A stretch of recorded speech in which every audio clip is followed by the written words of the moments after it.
서울에서의 일상은 반복적이고 예측 가능했다.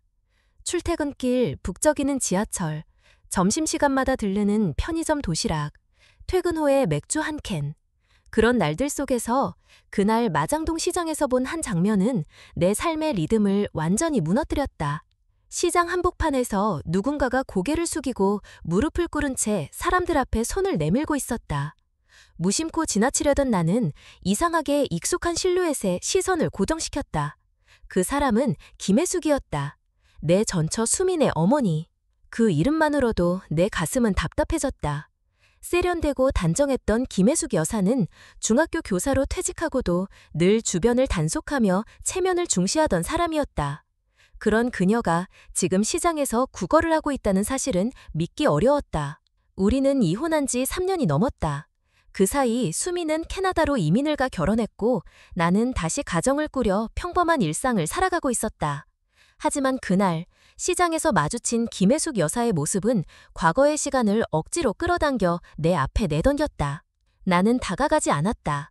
대신 시장 골목길을 따라 조용히 그녀의 뒤를 따랐다. 목적지가 어딜지, 그녀가 왜 그런 처지에 놓였는지 아무런 정보도 없었지만 도저히 외면할 수 없었다. 그녀는 지하철역을 지나 외진 골목으로 들어섰고 한 낡은 연립주택 앞에 멈췄다. 나는 멀찍이서 지켜보며 머릿속이 어지러워졌다. 그녀는 분명 내 기억 속의 모습과는 달랐다. 한때 교사였고 단단한 사고방식을 가진 사람이었다. 그런 사람이 이렇게 조용히 사라지듯 외딴 곳에 살고 있다는 건 이상했다. 도무지 돌아설 수가 없었다. 나는 며칠간 같은 시간에 마장동 시장을 찾았다. 그녀는 같은 자리에 앉아 있었다.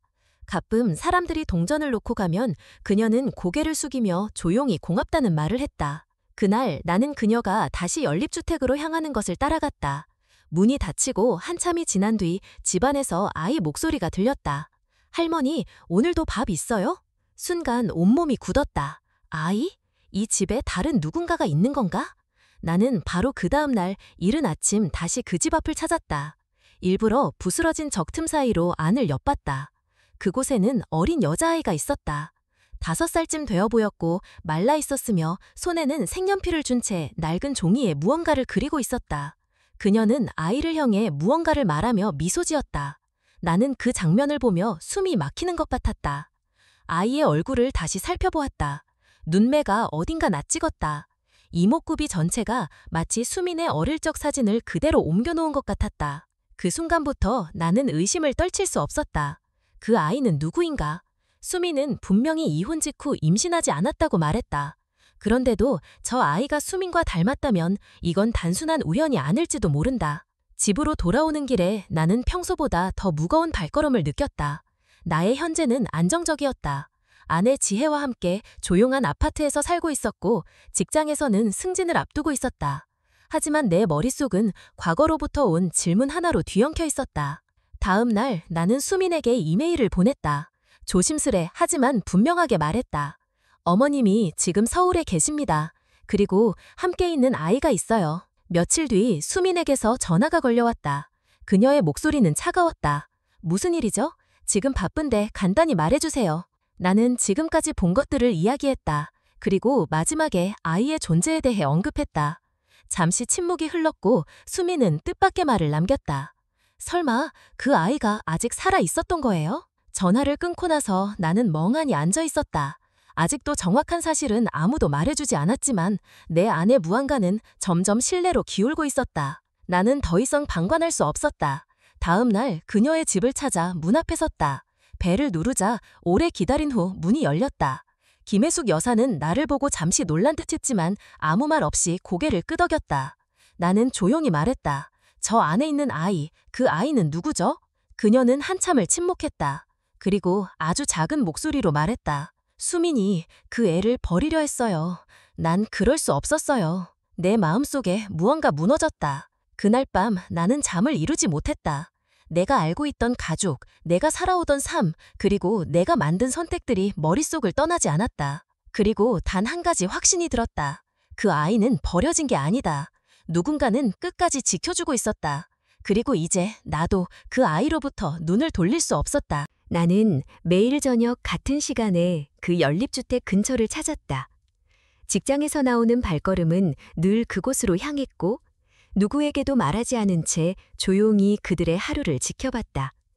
김혜숙 여사는 여전히 시장에서 조용히 자리를 지키고 있었고 아이는 그녀가 돌아올 때까지 방 안에서 기다리는 듯했다. 집 앞에 남겨진 플라스틱 우유통과 반쯤 다른 슬리퍼는 마치 그들의 생활을 상징하듯 늘 그 자리에 놓여 있었다. 나는 몇 번이나 돌아서려 했다. 이 일은 내 삶과 직접 관련 없는 일이었고 이미 다른 가정을 꾸린 나에게 더는 관여할 이유가 없었다. 하지만 아이의 얼굴이 자꾸 떠올랐다. 그 눈빛은 너무도 수민을 닮았고 그 표정은 설명할 수 없는 감정을 불러일으켰다. 김혜숙 여사가 아이에게 건네는 말들은 늘 짧고 단순했다. 오늘도 잘 있었지? 이거 먹자. 많이 먹고 자라야지.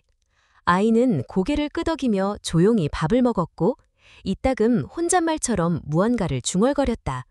그런 모습을 지켜보며 나는 점점 더 깊은 의문 속으로 빠져들었다. 아이의 존재는 단순한 호기심이 아니었다. 내 안의 어떤 본능이 자꾸 그 아이에게 시선을 돌리게 했다. 도무지 그 이유를 설명할 수 없었다. 어쩌면 죄책감일지도 몰랐다. 수민과의 결혼 생활 동안 나는 그녀가 불안해하는 모습을 종종 봤다. 아이를 원하지 않는다는 말은 여러 번 들었고 자유롭고 독립적인 삶을 꿈꾸는 그녀의 결정도 존중하려 했다. 하지만 지금 내 앞에 있는 이 아이는 분명 그 결정의 끝에 놓인 존재였다. 그렇게 외면당한 채 누군가의 결정으로부터 밀려난 채 김혜숙 여사의 손에 남겨진 생명이었다. 나는 다시 수민에게 연락했다. 이번에는 전화를 걸었다.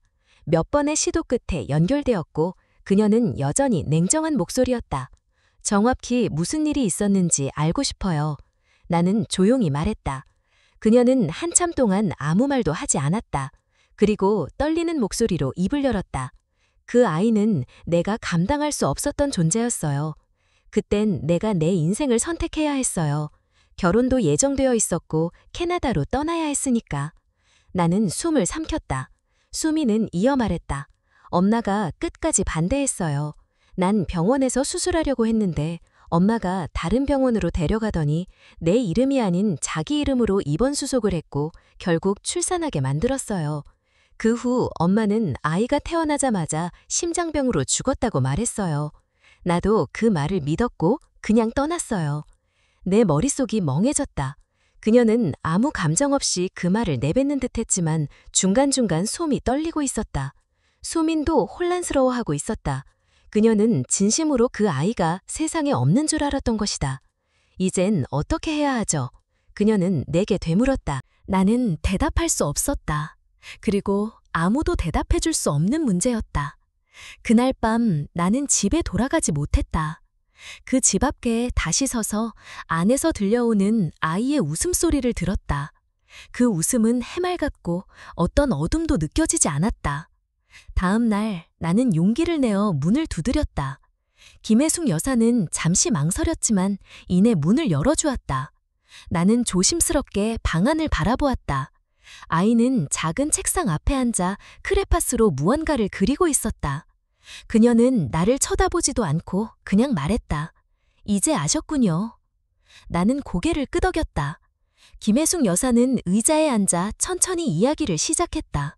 수민이 아이를 원하지 않았다는 것, 그녀가 몰래 다른 병원에 데려가 출산을 도운 것, 그리고 출산 후 아이가 죽었다고 거짓말한 것, 모든 것이 그녀의 선택이었다. 나는 그 아이를 지켜야 했어요.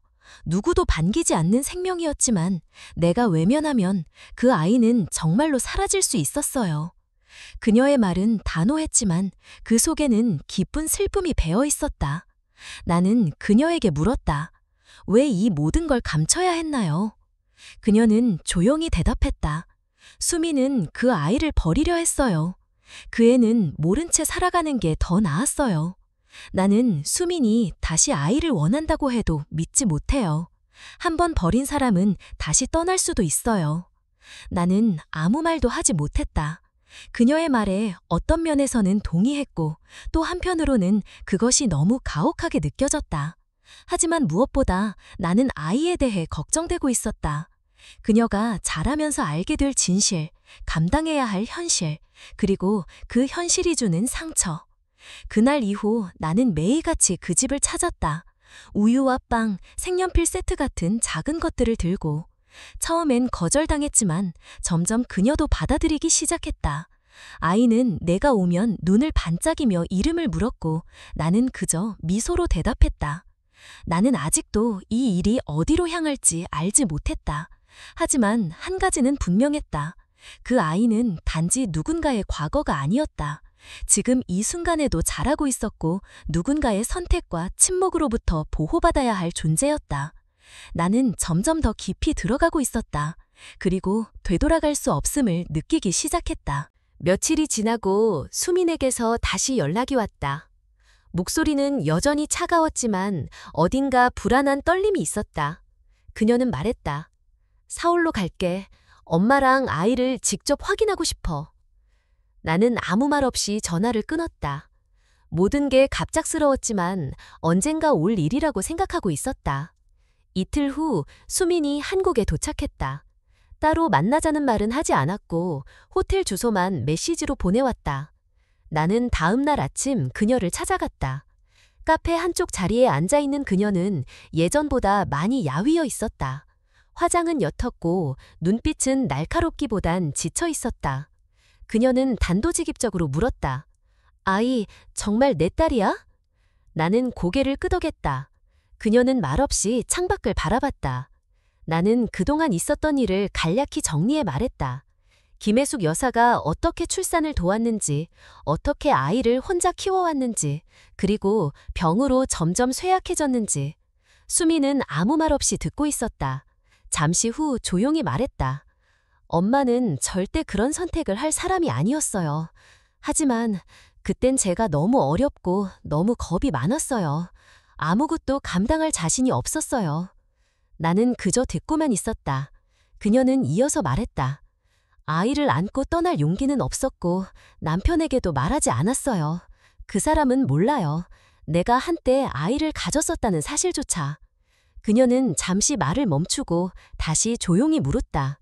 지금 아이는 나를 엄마로 알까? 나는 대답하지 않았다.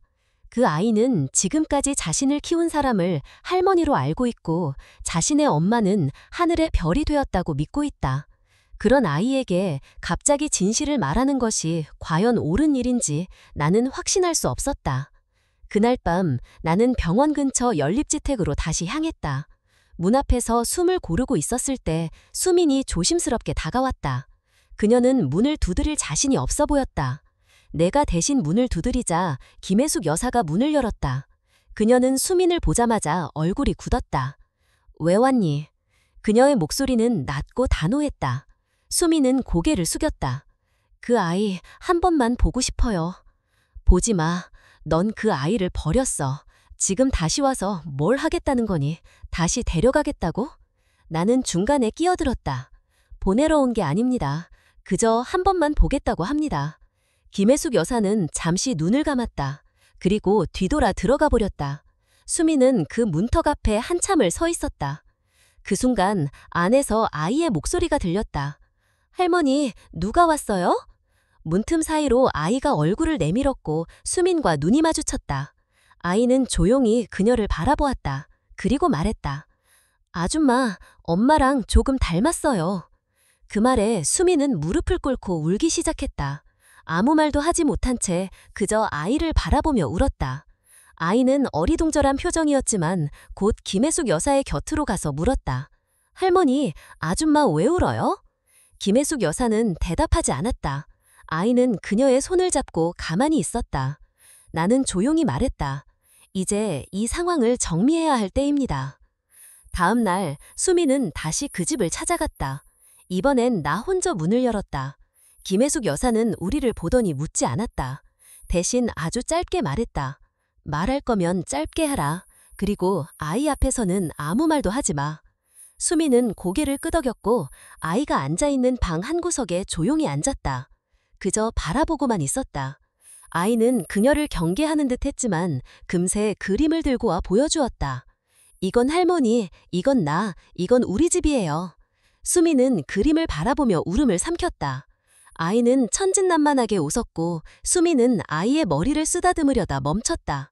김혜숙 여사는 모든 것을 지켜보고 있었다. 그녀의 눈빛은 여전히 믿지 못하겠다는 의심으로 가득 차 있었다. 그날 밤 수미는 내게 말했다. 나 다시 시작하고 싶어요. 아이에게 엄마라고 불러달라는 말은 못하겠지만 곁에 있고 싶어요. 나는 고개를 끄덕였다. 시작은 힘들겠지만 어쩌면 그녀에게도 두 번째 기회가 필요할지도 모른다고 생각했다. 김혜숙 여사는 쉽게 마음을 열지 않을 것이다. 아이 역시 혼란스러울 것이다. 하지만 이건 모두가 짊어져야 할 과거였고 누군가는 먼저 용기를 내야 했다. 수미는 이제야 자신이 저지른 선택의 무게를 온전히 느끼고 있었다. 그리고 그 책임을 외면하지 않기로 결심한 듯했다. 나는 그 결심이 쉽게 무너지지 않기를 바랐다. 그 아이는 단 한 번도 선택된 적 없는 존재였다. 이제야 겨우 누군가의 중심에 놓이려 하고 있었다. 며칠 후 나는 다시 연립주택을 찾았다. 수미는 아직 그 근처에서 머물고 있었고 나는 퇴근 후 짧은 시간이 나나 아이를 보기 위해 그곳으로 향하곤 했다. 김혜숙 여사는 여전히 냉담했지만 내가 음식을 놓고 가거나 아이를 놀아주고 나오는 걸 막진 않았다. 말없이 허락한 셈이었다. 나는 집에서 아무 말도 하지 않았다. 지혜는 이미 내 행동을 눈치채고 있었을 것이다. 그녀는 요즘 들어 자주 나를 바라봤고 아무 말 없이 스마트폰을 내려놓고 나를 기다렸다. 어느 날 그녀는 조용히 물었다. 요즘 왜 이렇게 늦어? 나는 순간 멈칫했지만 곧 평소처럼 웃으며 대답했다. 회사 일에 좀 많아서. 그녀는 고개를 끄덕였지만 눈빛은 완전히 믿고 있지 않았다. 그날 밤 집에 돌아와 침대에 누웠지만 잠이 오지 않았다. 머릿속에선 아이의 웃음소리가 맴돌았고 지혜의 침묵이 무겁게 가슴을 눌렀다. 나는 무언가를 잃고 있다는 예감을 지우지 못했다. 그리고 며칠 후 그 일이 터졌다. 집에 돌아오자마자 지혜는 나를 정면으로 바라보며 말했다. 당신 요즘 병원 다니더라? 나는 아무 말도 하지 못했다. 그녀는 이어서 말했다. 아이와 함께 있는 당신 사진 봤어. 그리고 그 여자 전처 맞지? 나는 말문이 막혔다. 해명할 수 없었다. 변명은 더 큰 불신을 낳을 뿐이었다. 그녀는 조용히 말했다. 내가 정말 화나는 건 당신이 나를 바보로 만들었다는 거야. 왜 말하지 않았어? 왜 숨겼어? 나는 결국 진실을 말할 수밖에 없었다. 아이의 존재, 김혜숙 여사의 병, 수민의 귀국, 그리고 지금까지 벌어진 모든 일. 지혜는 침묵했다. 그녀는 아무 말 없이 나를 한참 바라보다 고개를 떨구었다. 나는 그냥 솔직했으면 했어. 그게 뭐든 나랑 함께라면 같이 감당했을 수도 있었어. 근데 당신은 날 빼고 모든 걸 결정했어. 그녀는 짐을 챙기기 시작했다. 나는 다급하게 붙잡고 싶었지만 무엇으로 설득할 수 있을지 몰랐다. 시간이 필요해. 그녀는 그렇게 말하고 집을 나섰다. 나는 멍하니 문이 닫히는 소리를 듣고 서 있었다. 아무것도 잡지 못한 채, 아무 말도 건네지 못한 채 그날 밤 나는 연립주택으로 향하지 못했다. 대신 혼자 차 안에 앉아 있었다. 비가 내렸고 와이퍼가 앞유리를 천천히 훑었다. 나는 머리를 감싸준 채 조용히 중얼거렸다. 이게 최선이었나? 며칠 후 수민이 내게 연락했다. 그녀는 아이와 함께 병원에 있었다. 김혜숙 여사의 상태가 악화되었고 의사는 즉시 입원을 권했다. 나는 병원으로 달려갔다. 수민은 아이를 안고 있었고 김혜숙 여사는 침대에 누워 있었다. 의사는 조용히 설명했다. 신장 기능이 급격히 나빠졌습니다. 투석을 시작해야 합니다. 장기적인 치료가 필요하고 보호자의 동의가 필요합니다. 수민은 고개를 끄덕이며 모든 서류에 서명했다. 나는 그 모습을 지켜보았다. 그녀는 더 이상 도망치지 않았다. 며칠간 병원 생활이 시작되었다. 수민과 나는 교대로 병실을 지켰고 아이는 복도에서 기다리며 그림을 그렸다. 나는 회사 일정을 조정했고 지혜에게는 여전히 연락하지 못했다. 그녀는 전화를 받지 않았고 문자에도 답이 없었다. 김혜숙 여사는 점점 말수가 줄어들었지만 가끔 깨어있을 때 나를 바라보며 짧게 웃었다. 나는 그 웃음이 무슨 의미인지 알 수 없었다. 용서였을까? 안심이었을까? 아니면 마지막 인사였을까? 어느 날 밤 병실에서 아이가 내게 다가왔다. 삼촌, 우리 집 언제 가요? 나는 조용히 대답했다. 조금만 더 기다리자. 할머니가 좀 더 나아지면. 아이는 고개를 끄덕였고 다시 색연필을 집었다. 그 순간 나는 마음속에서 무언가 결심이 생기는 걸 느꼈다. 이 아이는 누구에게도 선택받지 못한 존재였다. 그동안의 삶은 오직 김혜숙 여사의 헌신 위에 세워진 것이었다. 수미는 이제야 책임지려 하고 있었고 나는 이미 이 아이의 삶에 너무 깊숙이 들어와 있었다. 나는 점점 더 그 아이를 보호하고 싶다는 마음이 강해졌다. 이름을 부를 때마다, 눈을 마주칠 때마다, 웃음소리를 들을 때마다 나는 내 안에 싹트는 감정을 부정할 수 없었다. 그리고 마침내 나는 결심했다. 그 아이를 입양하겠다고. 혈연이 아니어도 아버지가 되겠다고. 아이가 다시는 버려졌다고 느끼지 않게 하기 위해 누구보다 확실한 울타리가 되고 싶었다. 나는 지금까지 살아오며 단 한 번도 그렇게 확실한 결정을 내린 적이 없었다. 하지만 이번만큼은 다르다고 느꼈다. 이건 내가 살아가는 이유가 될 수도 있을 거라 믿었다. 며칠 후 나는 구청에 입양 절차를 문의했다. 서류는 많았고 조건도 까다로웠지만 이상하게 복잡하다는 느낌은 들지 않았다. 오히려 당연한 수순처럼 느껴졌다. 모든 서류를 하나씩 준비하며 나는 스스로에게 되물었다. 정말 이 아이를 내 딸로 받아들일 수 있는가? 대답은 이미 정해져 있었다. 아이가 웃을 때, 내 이름을 부를 때 나는 그 어떤 논리보다 더 명확한 이유를 느꼈다. 수미는 아무 말 없이 내 결정을 지켜봤다. 그녀 역시 자신이 모든 걸 다시 가질 수 있다고 생각하진 않는 듯했다. 그녀는 아이 곁에서 엄마라는 단어를 꺼내지 않았다. 그저 하루하루를 옆에서 지켜보며 조용히 보살폈다. 아이는 여전히 할머니를 찾았고 엄마라는 개념은 여전히 머릿속 어딘가에 별처럼 남아있었다. 입양 신청서를 제출하고 며칠 후 나는 다시 병원으로 향했다. 병실 안은 조용했다. 김혜숙 여사는 점점 말을 줄여가고 있었고 의사들은 긴 설명을 줄이고 눈빛으로 상황을 전달했다. 시간이 얼마 남지 않았다는 걸 나도 알고 있었다. 아이는 아무것도 모른 채 그림을 그리거나 수민에게 책을 읽어달라고 조르곤 했다. 때로는 나에게 와서 조용히 안기기도 했다. 그날 저녁 나는 병실에서 아이에게 죽을 먹이고 있었다. 수미는 복도에서 약을 차고 있었고 김혜숙 여사는 잠들어 있었다. 그 순간 문이 열렸다. 지혜였다.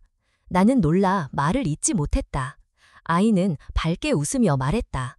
아줌마다 우리랑 놀러 왔어요? 지혜는 아이를 바라보았다. 복잡한 표정이었다. 나는 조용히 자리에서 일어났다. 복도에서 우리는 마주섰다. 지혜는 말했다. 이 아이가 당신이 말했던 그 아이야? 나는 고개를 끄덕였다. 그녀는 잠시 눈을 감았다가 다시 눈을 떴다. 내가 당신을 의심하고 추궁한 건 맞아. 하지만 솔직히 말했으면 이렇게까지 되진 않았을 거야. 나는 아무 말도 하지 않았다. 그녀는 이어 말했다. 처음엔 나도 아이가 불쌍하다고 생각했어. 그래서 당신이 돕는 걸 이해하려고 노력했어. 하지만 시간이 지날수록 당신은 점점 멀어졌어. 아이 때문인지 전처 때문인지는 몰라도 난 그 틈에 설 자리가 없었어. 나는 숨을 삼켰다. 그 말은 전곡을 찔렀다. 나는 지혜에게 솔직하지 못했고 함께 나누어야 할 감정들을 혼자 끌어안고 있었다. 그녀는 마지막으로 말했다. 당신은 나에게 선택지를 주지 않았어. 나도 나만의 선택을 할 수밖에 없어. 그리고 돌아섰다. 나는 붙잡지 않았다. 붙잡을 수 없었다. 며칠 후 수민이 나를 따로 불렀다. 그녀는 조용히 말했다. 입양 신청한 거 들었어. 고마워. 나는 고개를 저었다. 고맙다는 말은 하지 마. 내가 선택한 일이야. 수민은 고개를 끄덕였지만 눈빛에는 복잡한 감정이 서려 있었다. 그녀는 이어 말했다. 그 사람 당신 아내 괜찮을까? 나는 대답하지 못했다. 지혜는 집을 나갔고 연락도 끊긴 상태였다. 그녀의 마음을 돌릴 수 있을지도 우리가 다시 시작할 수 있을지도 알 수 없었다. 며칠 뒤 병원에서 김혜숙 여사의 상태가 급격히 악화되었다. 의사는 우리를 불러 말했다. 지금부터는 각오하셔야 합니다. 언제 어떻게 될지 모릅니다. 우리는 침묵했다. 병실 안에서 아이는 그림을 그리다가 김혜숙 여사를 바라보며 물었다. 할머니, 왜 자꾸 자요? 안 아파요? 우리는 대답하지 못했다. 그날 밤 나는 병실에 혼자 남았다. 수미는 아이를 데리고 잠시 바람을 쐬러 나갔고 나는 김혜숙 여사의 곁에 앉아 있었다. 그녀는 문을 감고 있었지만 내가 손을 잡자 아주 작게 손가락을 움츠렸다. 나는 조용히 말했다. 이 아이 제가 책임지겠습니다. 그녀는 아주 작게 고개를 끄덕였다. 그리고 그날 밤 조용히 숨을 거두었다. 장례식은 조용히 치러졌다. 조문객은 많지 않았다. 나는 모든 절차를 정리했고 수미는 상복을 입은 채 조용히 모든 걸 도왔다. 아이는 아직 상황을 잘 이해하지 못했다. 할머니는 별이 됐대요. 아이는 그렇게 말하며 별을 그렸다. 며칠 후 나는 아이를 데리고 동사무소에 갔다. 입양 신청이 승인되었고 이제 공식적으로 아이는 내 딸이 되었다. 서류에 도장을 찍으며 나는 아이에게 말했다. 이제 너는 내 가족이야. 아이는 고개를 끄덕였다. 그럼 나는 이제 아빠가 생긴 거예요? 나는 웃으며 말했다. 그래, 네 아빠야. 그 순간 내 삶이 완전히 바뀌었다. 나는 더 이상 과거에 묶여있는 남편도 아니었고 불완전한 책임 속에 서 있는 중년의 남자도 아니었다. 나는 한 아이의 아버지가 되었고 그녀의 삶에 첫 번째로 남은 선택된 사람이 되었다. 그리고 그 무게는 이상하리만큼 가볍게 느껴졌다. 오히려 따뜻했다. 며칠이 흐르고 장례식이 끝난 후 나는 예전 집을 정리하기 시작했다. 지혜는 돌아오지 않았고 연락도 없었다. 냉장고 안에는 그녀가 사다 놓은 반찬들이 그대로 남아 있었고 책상 위엔 우리가 함께 보던 드라마의 DVD가 아직 있었다. 나는 조용히 서류들을 정리하고 옷장을 비웠다. 이제 이곳은 더 이상 누군가를 기다리는 공간이 아니었다. 나는 임대 계약을 정리하고 작고 조용한 오피스텔을 새로 구했다. 수민과 아이가 머무는 곳과 가까운 동네였다. 아이와 나는 서서히 일상을 공유해갔다. 아침엔 함께 밥을 먹고 오후에는 공원에 산책을 나갔으며 밤엔 그림책을 읽어주고 잠자리에 들었다. 처음엔 아이도 혼란스러웠지만 시간이 흐르자 자연스럽게 나를 아빠라고 부르기 시작했다.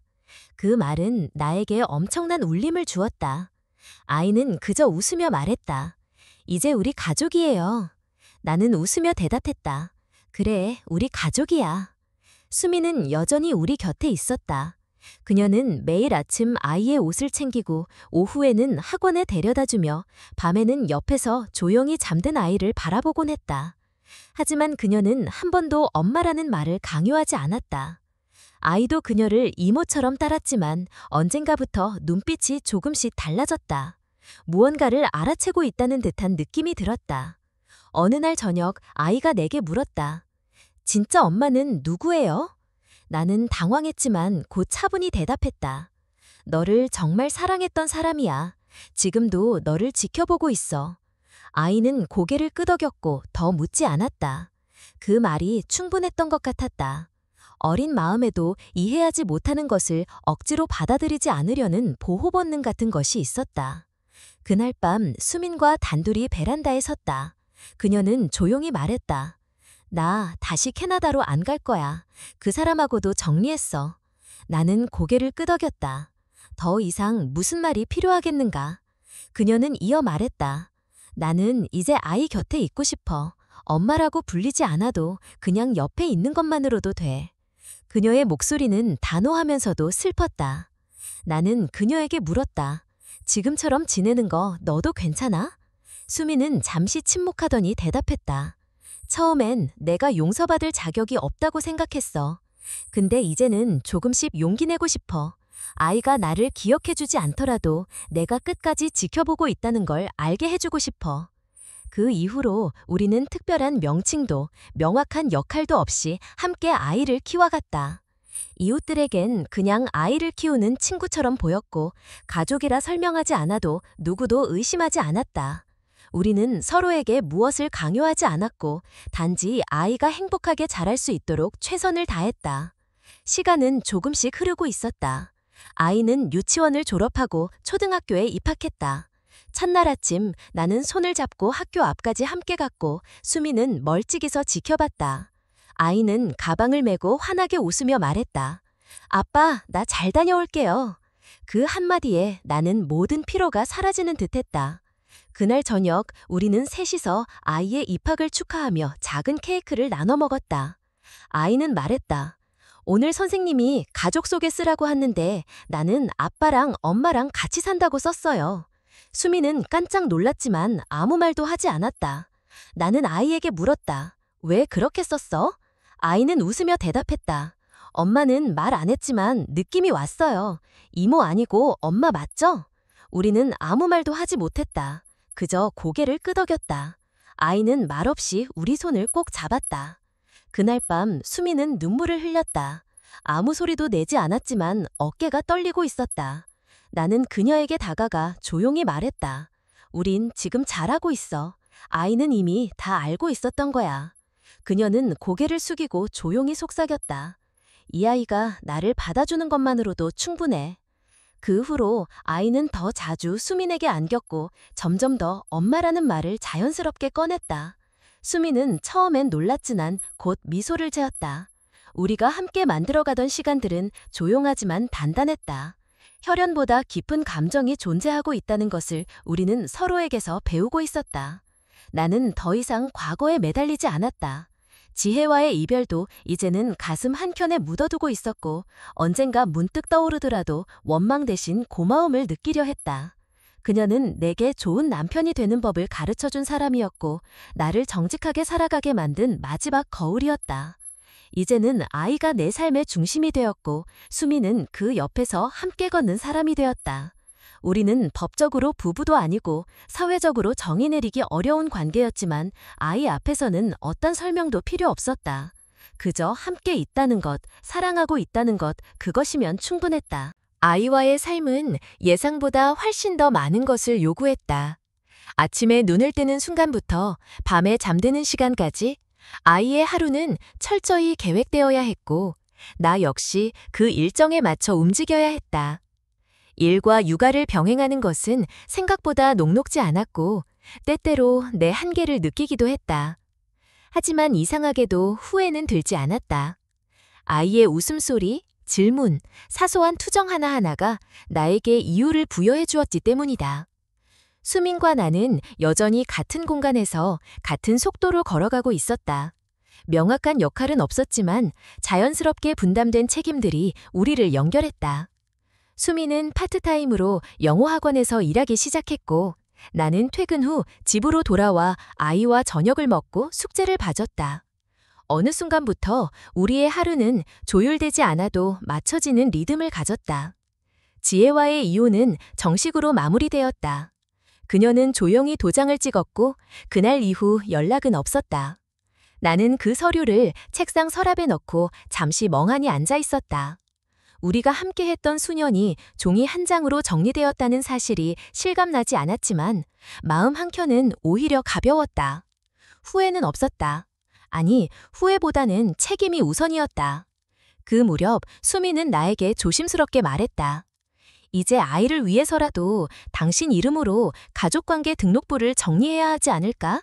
나는 고개를 끄덕였다. 법적 보호자로서의 책임을 더 명확히 하는 것이 맞았다. 정식으로 입양이 완료되었고 나는 아이의 호적에 아버지로 올라가게 되었다. 수미는 따로 등록하진 않았다. 그녀는 아직 준비되지 않았다는 말을 남겼고 나는 그 선택을 존중했다. 하루는 아이가 학교에서 돌아와 나에게 물었다. 아빠, 나 진짜 아빠 딸 맞죠? 나는 미소 지으며 대답했다. 당연하지. 아이는 다시 물었다. 근데 왜 친구들은 엄마 아빠가 결혼했대요. 우리는 왜 안 해요? 나는 그 질문 앞에서 잠시 머뭇거렸지만 곧 조용히 말했다. 우리는 특별한 가족이니까.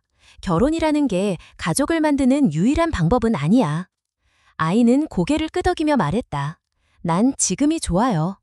아이의 말은 우리 삶을 정확히 요약해주는 듯했다. 부족할 수도 있지만 서로를 위해 최선을 다하는 모습. 나는 그 말에 깊은 안도감을 느꼈다. 그러던 어느 날 아이가 수민에게 말했다. 엄마, 다음 생일엔 엄마 이름으로 된 케이크 받고 싶어요. 수민은 그 말을 듣고 한참을 말없이 있었다. 그날 밤 수민은 나에게 말했다. 나 이제 준비된 것 같아.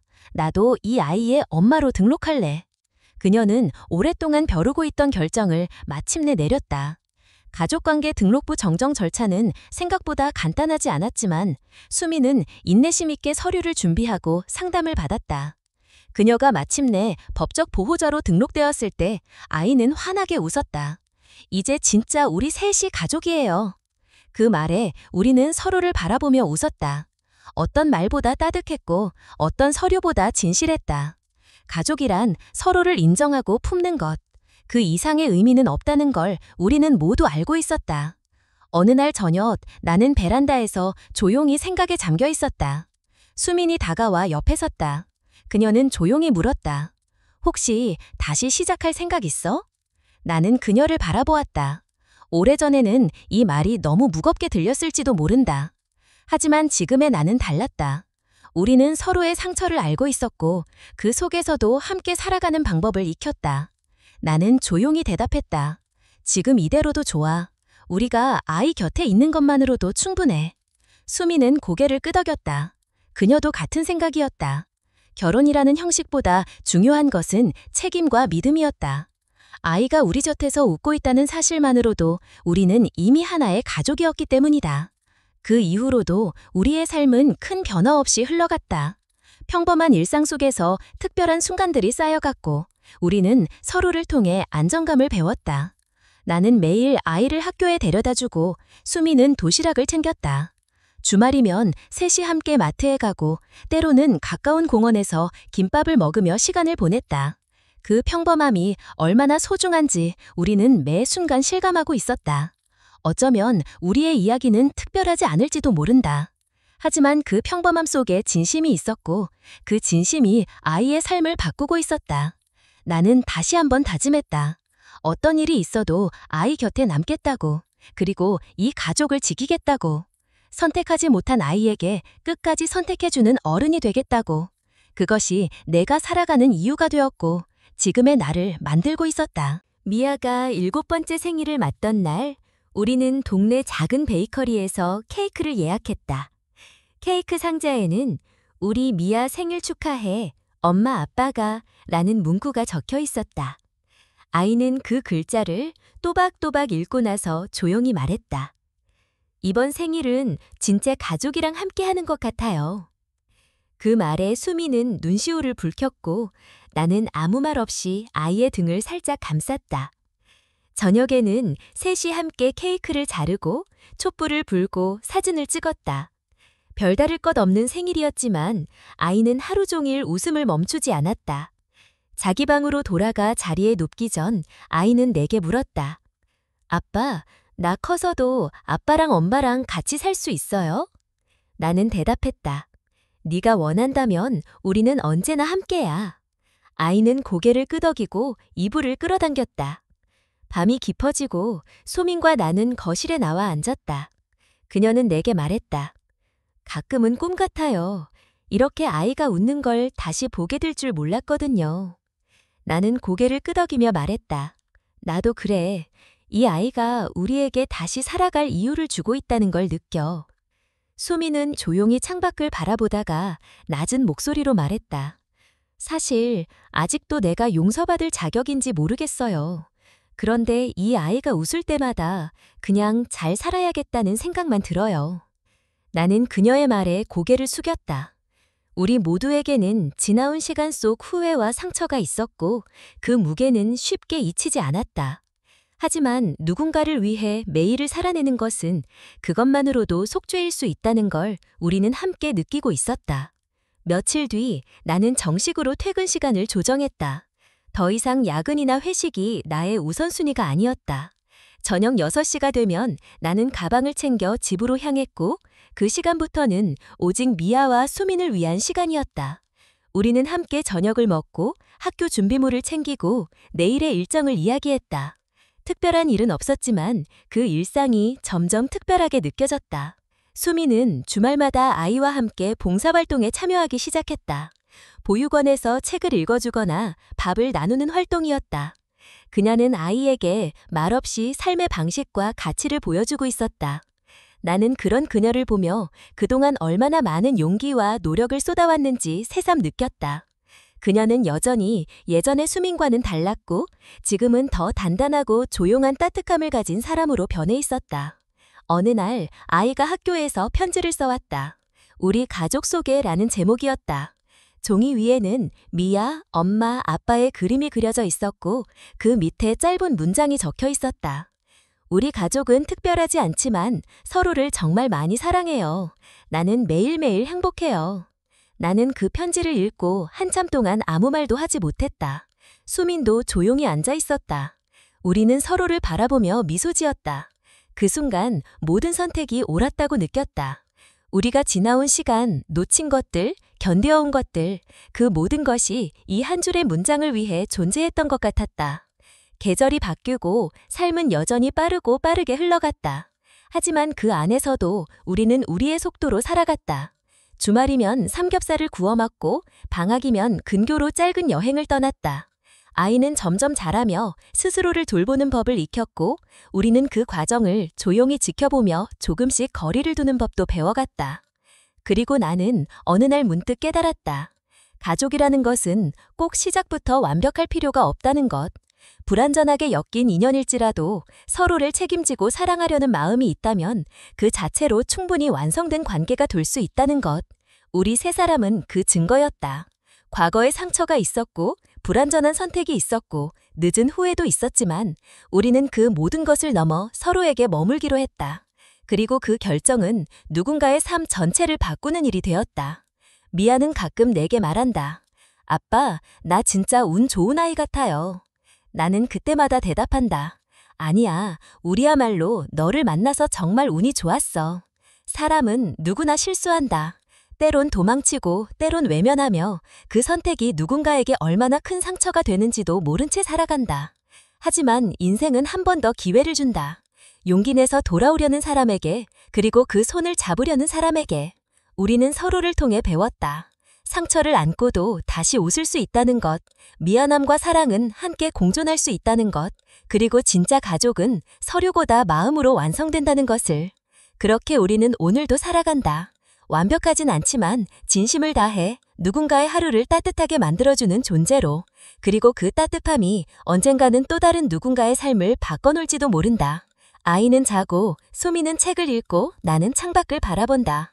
이 평범한 밤, 이 평범한 행복이 오래오래 지속되기를 바란다. 오늘 이야기에 귀 기울여 주신 모든 분들께 진심으로 감사의 인사를 전합니다. 가족이란 혈연이나 서류상의 관계만으로 이루어지는 것이 아니라 서로를 책임지고 끝까지 지켜내려는 마음에서 비롯된다는 것을 이 이야기를 통해 다시 한번 느낄 수 있었습니다. 삶은 언제나 계획대로 흘러가지 않고 때때로 우리를 예상치 못한 선택의 길로 이끌지만 결국 중요한 건 그 선택을 어떻게 책임지는가에 달려 있습니다. 잘못된 과거를 마주할 용기, 놓아버린 것을 다시 붙잡을 결심, 그리고 누군가를 진심으로 사랑할 때 우리는 다시 처음처럼 살아갈 수 있습니다. 이 이야기가 오늘을 살아가는 여러분께 작은 위로가 되었기를 바랍니다. 혹시 주변에 누군가를 외면하고 있지는 않으신가요? 혹은 자신을 용서하지 못하고 있는 누군가가 계신가요? 그들에게 한 걸음 다가가는 용기를 내보시기를 응원합니다. 저희 채널을 응원하고 싶으시다면 좋아요를 눌러주시고 아래에 여러분의 느낌점을 댓글로 나눠주세요. 그리고 아직 구독하지 않으셨다면 구독 버튼을 눌러 함께 해주세요. 진심이 닿는 이야기로 다시 찾아뵙겠습니다. 감사합니다.